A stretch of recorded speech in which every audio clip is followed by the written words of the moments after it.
이렇게 첫 번째, 이렇게 두 번째. 안녕하세요, 정희숙입니다. 오늘은 패딩 접는 방법을 알려드리려고 하는데요. 패딩 어떻게 관리하고 계신가요? 한여름에도 옷장 안에 항상 걸어두고 계셨나요? 물론 패딩을 구김이 많이 가는 소재나 퍼가 달린 패딩 같은 경우는 살짝 접어두기가 좀 걱정되시기도 하실 텐데요.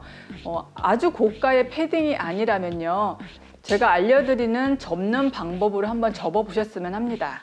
제가 여기 준비를 했는데요. 첫 번째 방법은요, 여기 아래 밑단을 이렇게 안쪽으로 접어주세요. 이렇게 뒤로 접었습니다. 그런 다음에 팔은요, 이렇게 서로 겹쳐주세요. 그런 다음에 모자가 있다라고 하면 안쪽으로 넣어주시고요. 그런 다음 다시 이렇게 한 번 더 접었습니다. 기장이 길면 두 번 접겠죠? 이렇게 접은 상태로요. 지금 이렇게 뒤집으면 아까 접어둔 면이 나옵니다. 이 상태로 여기 이렇게 씌울 거예요. 이런 상태로 접어둔 부분을 이렇게 씌워줍니다. 이렇게.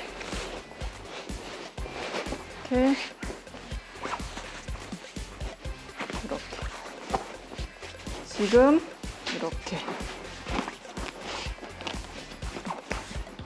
접어준 부분 안으로 이렇게 들어갔습니다. 이렇게 하시면 이렇게 해서 뭐 서랍에 넣으셔도 되고요, 뭐 박스 안에 넣으셔도 되고요, 선반 위쪽으로 올리셔도 되죠. 장점은 먼지가 타지 않겠죠. 이 안쪽 면이 이렇게 포개였기 때문에. 그리고 부피도 또 줄어듭니다. 그래서 이 방법 한번 알려드렸고요. 제가 또 다른 방법 알려드릴게요. 이 패딩 같은 경우는 주로 아마 아이들 패딩이나 포리 소재, 좀 나일론 소재가 많이 섞인 원단일 거예요. 구김이 조금 덜 가는 소재입니다. 그래서 부풀었다가 또 누르면 또 이렇게 바람이 빠지니까 부피가 줄어들죠. 이렇게 지퍼를 채운 다음에요, 이렇게 팔은 안쪽으로 넣어주세요. 이렇게 고 팔은 안쪽으로 이렇게 넣어주세요. 그런 다음 아래부터 이렇게 살짝 말아주세요. 이렇게 말아주세요. 이렇게 만 다음에 그대로 여기 모자 안으로 들어갑니다. 이렇게 해서 부피를 줄였습니다. 그래서 이런 방법으로 한번 아이들 패딩 같은 경우는 한번 접어보시면 좋을 것 같습니다. 이 패딩 같은 경우는 살짝 기장이 짧지도 않고 살짝 무릎선 정도까지 오는 기장입니다. 이럴 경우에는요, 이렇게 안쪽으로 접어주세요. 이렇게 안쪽으로 접었습니다. 그런 다음 이 양쪽의 팔을 이렇게 넣어주세요. 이렇게 주머니에 손 넣은 것처럼 넣었습니다. 그런 다음 모자도 이렇게 넣어주세요. 그런 다음 그냥 이 상태로 이렇게 넣어줍니다.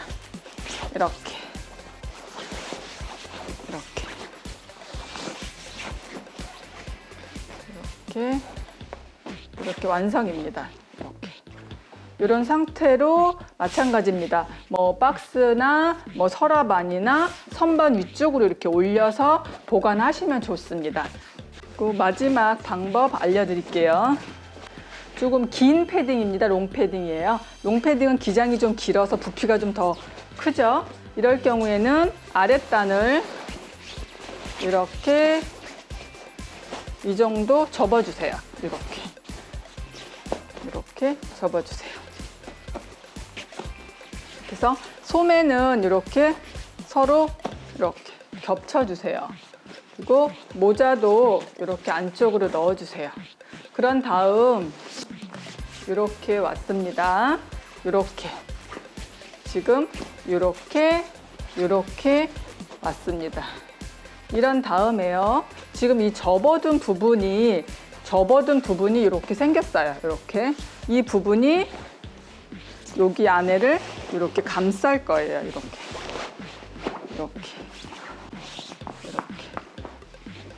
그래서 이렇게 눌러주세요. 이렇게. 그럼 부피가 많이 줄었죠? 이렇게.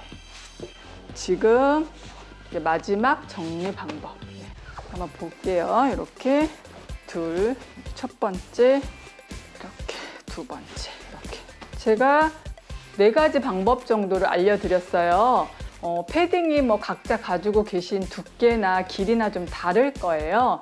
그래서 내가 가지고 있는 패딩과 비슷한 모양을 찾아서 한번 접어보시면 옷장이 훨씬 넓어지실 거예요. 그러니까 패딩을 1년 내내 걸어두시지 마시고요.